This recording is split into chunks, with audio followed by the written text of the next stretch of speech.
Thanksgiving morning in Plano, Texas. The streets are quiet, save for the occasional pickup truck rumbling past, with trays of food balanced in the back seat. Somewhere down the block, children's laughter spills into the crisp November air. But in my house there is only silence. I sit at the mahogany dining table, the same table I once saved up for, polished, and dressed in flowers when I hosted Michael's wedding rehearsal dinner. This morning, its surface gleams under the slanted bars of sunlight pouring through the plantation shutters, but the gleam feels cold, almost mocking. In front of me, a pecan pie rests in its dish, the crust still golden, its sweet scent curling into the room. Beside it, a small platter of tamales, wrapped in husks I peeled and tied myself just last night. They were meant to be shared, meant to feed laughter, conversation, togetherness. Instead, they sit untouched, the steam long faded, becoming symbols of a feast for one. I glance toward the living room, where the ceiling fan spins lazily above a sofa too big for a single occupant. From the radio, faint but insistent, the announcer's voice previews the Dallas Cowboys game. For years, that broadcast was the heartbeat of our holiday, a background rhythm to the clatter of dishes and the chorus of voices. Now it echoes in an empty room like a cruel reminder of tradition hollowed out. This house is no ordinary shelter. It is the monument of my life's work. Every brick, every wall was paid for with the blood and sweat I gave to the tech startup I built from scratch and later sold. I used to imagine my son, Michael, running down these hallways, then someday raising his own family under this very roof. Instead, he raised his family elsewhere, and somehow I lost my place in the circle I once carved out for him. Thanksgiving was supposed to be our day, the day I'd argue with Michael over whether smoked turkey beat fried, the day my daughter-in-law, Cassandra, would insist on pouring me a second glass of wine while the grandchildren tossed footballs in the yard. But this morning, no one knocked. No phone rang. No invitation came. I close my eyes, pressing back the sting behind them. I can still see the shadows of yesterday's gatherings. Me carving the bird while Cassandra laughed, the kids tugging at my sleeve for the drumstick, Michael smiling with pride. Those shadows cling to these walls like ghosts. And here I sit, not just alone, but uninvited. Does he remember the man who left the office lights burning long past midnight, just so tuition checks wouldn't bounce? The man who traded vacations for overtime shifts, who swallowed pride in meetings where my name was overlooked, because I knew every dollar mattered to his future? I built my company the way I built this family, brick by brick, line of code by line of code. I still remember sitting in a rented storage unit, hunched over a second-hand computer, soldering wires and testing prototypes while my hands bled. By the time the startup sold, I wasn't just wealthy, I was exhausted. But I told myself it was worth it. Michael would never know the taste of hunger, the shame of overdue bills. When he turned 16, I handed him the keys to a used pickup, blue, dented, but reliable. I can still see the way his face lit up under the Texas sun, the pride in his step as he drove to school for the first time.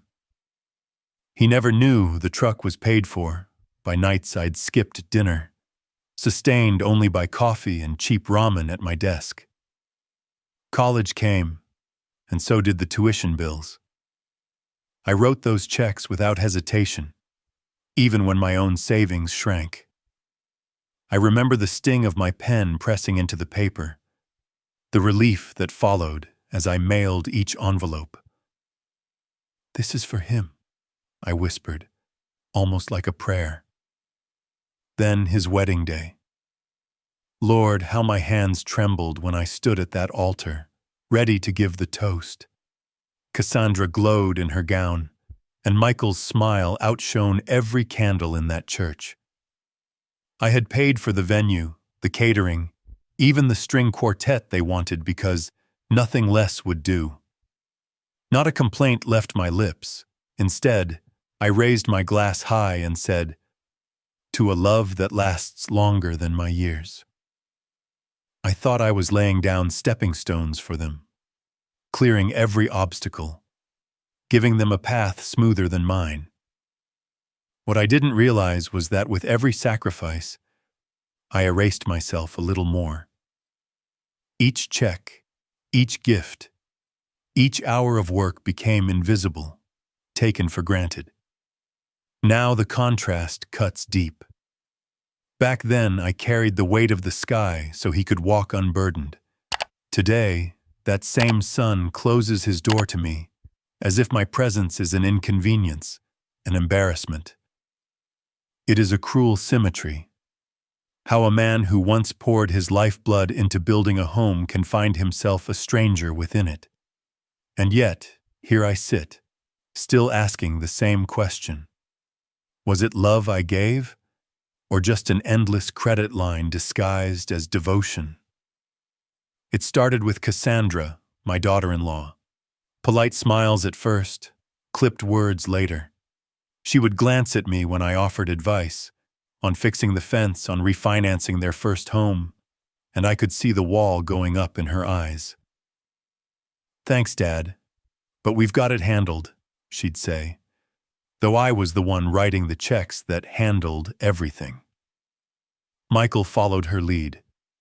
My boy, once eager to share every detail of his day, his coding projects, his frustrations at work, began to retreat into silence when I asked. Conversations shrank into weather reports and pleasantries. Somewhere along the line, I stopped being his confidant and became his obligation. I remember one Thanksgiving years ago, before the final break. The Cowboys game buzzed on the big screen. Laughter filled the living room, and Cassandra pulled Michael aside, whispering just loud enough for me to hear. "Why does your dad always have to be here?" The words sliced cleaner than any blade. From then on, invitations grew scarce. Christmas just with the kids, birthdays already planned with friends. And Thanksgiving, the holiday I once carved with my own hands, was slowly shifted to Cassandra's family. "It's only fair," Michael explained, avoiding my eyes. But fairness had a bitter taste when you'd spent decades bending your back for someone. I kept telling myself it was just a phase, that grown children pull away, start their own lives, and I needed to step aside. But each slight deepened the fissure. The real breaking point came last year. I had driven across Plano, pecan pie in hand, the same recipe my late wife once baked. I stood at Michael's front door, tie straightened, heart pounding like a nervous schoolboy. Through the frosted glass I could see silhouettes moving, hear clinking plates, smell roasted turkey. I knocked. Once. Twice. At last Cassandra opened the door, her expression flat. "Oh, hi. We weren't expecting you." Behind her, I caught a glimpse of my grandkids racing down the hallway, their laughter ringing like bells. For a brief second, I thought she'd step aside. Instead, she shifted her body, blocking the entrance. "Tonight's just family," she said. The word landed like a stone. Just family. As if I were something else entirely. Michael appeared then, his arm draped around her shoulder. He didn't meet my eyes, didn't invite me in. He only mumbled, "Dad, maybe we can do something another time." I stood there on the porch, pie cooling in my hands, while the door closed softly, too softly, as if they wanted to spare me the slam. That was the night I realized a house can crumble without making a sound. And sometimes, the people you love most are the ones who wield the hammer. Thanksgiving morning in Plano has a way of filling the air with contradictions. Wood smoke drifting from chimneys, laughter echoing from open doors, while somewhere else a silence as heavy as stone takes root. This year, that silence belonged to me. I checked my phone again, scrolling through messages that never came. No invite, no "see you soon, Dad." Just a bland group text from Michael 2 days earlier. "Happy Thanksgiving, everyone. We'll be keeping it small this year." Small. The word stung. I sat at my mahogany table, staring at the empty chairs, and felt the slow, suffocating truth settle in. I wasn't just forgotten. I was cut out. By mid-afternoon, I drove past Michael's street anyway, some foolish, stubborn part of me needing proof. Cars lined the curb, their chrome flashing under the Texas sun. Cassandra's family, her cousins, even her college roommate's minivan parked outside. Everyone was there. Everyone but me. Through the front window, I caught a fleeting scene. Cassandra, radiant in a burnt orange sweater, arranging dishes on the table. Michael carving the turkey, my grandson perched on his hip. My family, framed in a picture I was no longer allowed to be in. The sight hollowed me. I gripped the steering wheel so tightly, the leather creaked, every muscle in my jaw aching from holding back words no one would hear. I didn't knock this time. I knew what waited. Cassandra's polite smile, Michael's averted gaze. The door closing softly as if mercy could make rejection kinder. Instead, I sat in the car, the engine idling, radio low, listening to the Cowboys announcer call the first quarter. It used to be our tradition. Michael and I arguing over the game while carving through turkey legs. Now it was just noise, a cruel echo of what once was. I thought of the old saying my mother used to whisper, "One mother can raise 5 children, but 5 children can't care for one mother." I never imagined I'd live its truth as a father. To give and give until you're reduced to nothing more than a wallet, a byline on a check. Not a man, not a father, just a bank account with gray hair. The betrayal cut deeper because it wasn't loud. It wasn't screaming, or slammed doors, or final arguments. It was the slow erasure of my place, the careful editing of me out of their lives, until even Thanksgiving, a day about gratitude, had no room for the one who gave the most. I sat there until the sun began to dip behind the Plano rooftops, the air cooling, the smell of roasted turkey drifting faintly through my cracked window. Somewhere inside that house, my family was bowing their heads, saying grace, giving thanks. And not one of them was giving thanks for me. That was the moment I understood. Love without respect isn't love at all. It's a cage built from obligation, one that I had allowed myself to stay locked in for too long. That night, I didn't sleep. The house creaked around me, every groan of timber like a reminder of the years I'd carried too much weight on my shoulders.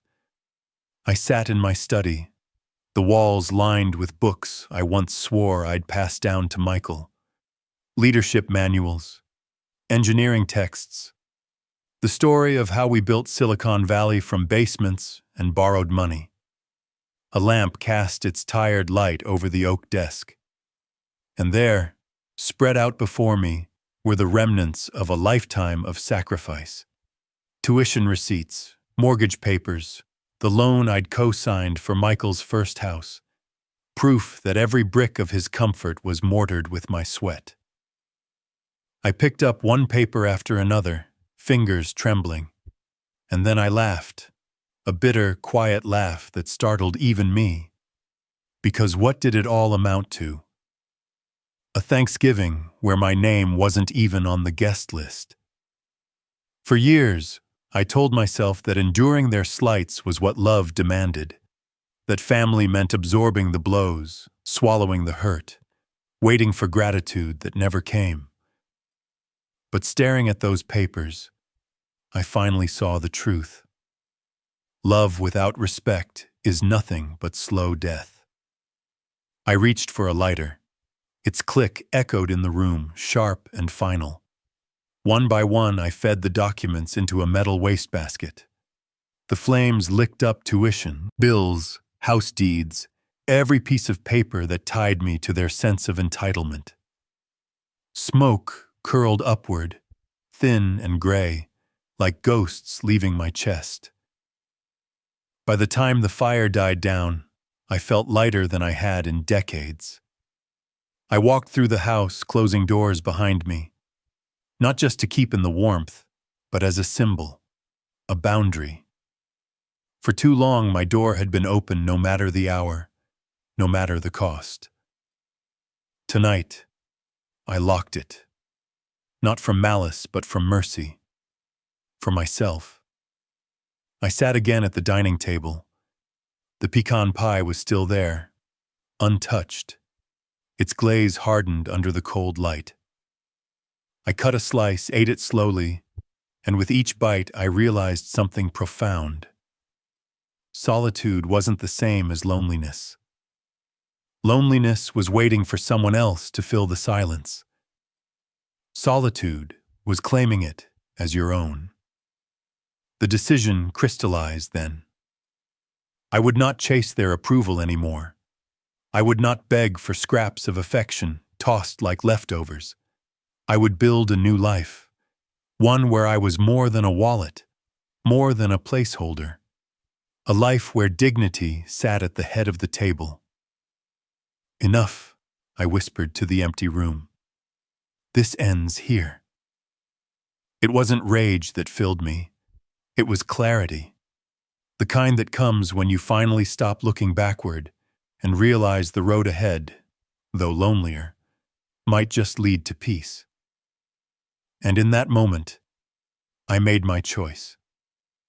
Not to surrender, not to linger in bitterness, but to reclaim what had been mine all along, my self-respect.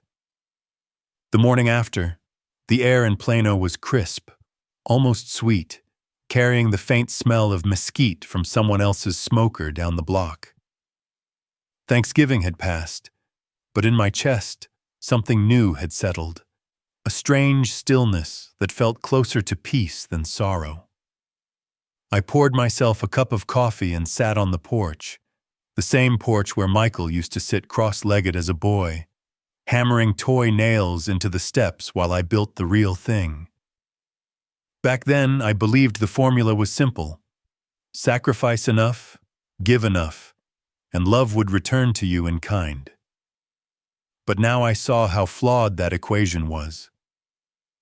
Money can buy tuition, yes. It can put a roof over heads and it can fund the wedding feast. But it cannot buy gratitude. It cannot purchase respect. And without those, family becomes a ledger, cold, transactional, and hollow. I thought of my own father, a mechanic who never earned much but gave me everything he had, a handshake that meant something, a backbone that never bent, and the lesson that dignity matters more than comfort. He died with grease under his fingernails, but also with love in his house. I'd honored him poorly, I realized, by confusing provision with presence. I had mistaken endurance for virtue. I had thought letting Michael take without end was the way to keep him close. Instead, it only taught him that I was a bottomless well. Wells run dry. Respect runs dry even faster. The truth is, forgiveness has limits. Not because the heart is small, but because dignity is not expendable. Without it, You become invisible in your own story. And that is a fate worse than solitude. Strangely, what steadied me most was the thought that family isn't only drawn by bloodlines. Sometimes it's the neighbor who checks in when your lights go out. Sometimes it's the old friend who still remembers your birthday without Facebook's reminder. Sometimes it's the waitress at the diner who asks, "How are you holding up?" and waits long enough for the real answer. These are the people who remind you that love is not measured in bank transfers or signatures on checks. It's measured in presence, in respect, in the small but deliberate ways we tell each other, "You matter." I lifted my coffee, watching the steam curl into the morning air. For the first time in years, I didn't feel the urge to chase after Michael's approval. My life had room now, for peace, for quiet, for maybe even joy. The lesson was clear.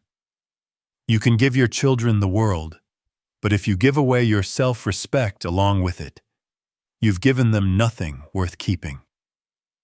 Better to teach them how to love by living it yourself, firm, fair, and unyielding. And as the sun climbed higher, I felt a conviction take root.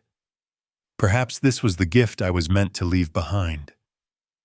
Not wealth, not property, but the example that dignity is the only inheritance that never loses value.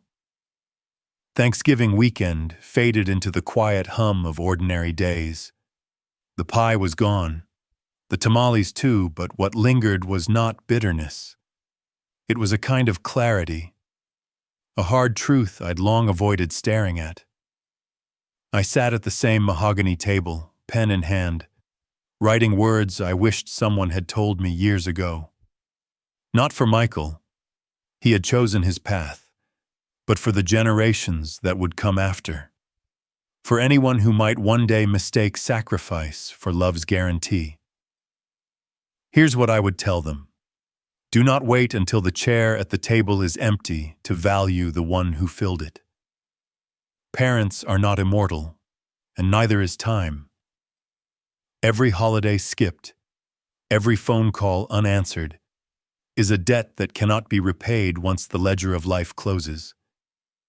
Family is not about inheritance or expectation. It is about respect. Without it, the word family is just another contract, fragile as paper, ready to burn. I thought about the laughter that once echoed through this house, the shouts of kids tossing footballs in the yard, the hum of cowboys' commentary on the TV, the smell of turkey resting in its juices. All of that had slipped into memory, but I refused to let it sour into regret. Instead, I carried it as a reminder. Love is real, even if it isn't permanent. I find myself asking, when I am gone, will Michael remember the checks I wrote? Or will he remember the nights I stayed awake building him a future? Will he ever pause, pie fork in hand, and feel the ache of absence the way I did this year? Perhaps. Perhaps not. Some lessons arrive too late. But for those still listening, I say this. Honor your parents while you can. Not with gifts or money, but with presence. Sit at their table. Ask them about their past. Hold their hands as if they still matter, because they do. And for parents like me who've carried too much and asked too little, do not let your worth be defined by how much you give. There comes a point when love must include boundaries, when dignity is not just allowed, but required. For without dignity, love loses its shape. As the Texas sky dimmed that evening, I turned off the radio and let the silence fill the room. Strangely, it did not feel empty anymore. It felt honest. And honesty, I realized, was the first step toward healing. So I leave this story with you, not as a plea for pity, but as a reminder. Love your family, yes, but love yourself enough to demand respect. Because when gratitude dies and sacrifice is mistaken for weakness, only dignity remains to carry you through. And if you're watching this, I ask, before another Thanksgiving passes, call your father, your mother, your elder. Share the meal, the story, the silence. For one day, you'll wish you had. If this story touched you, share your thoughts below and subscribe for more stories of love, loss, and the lessons that make us human.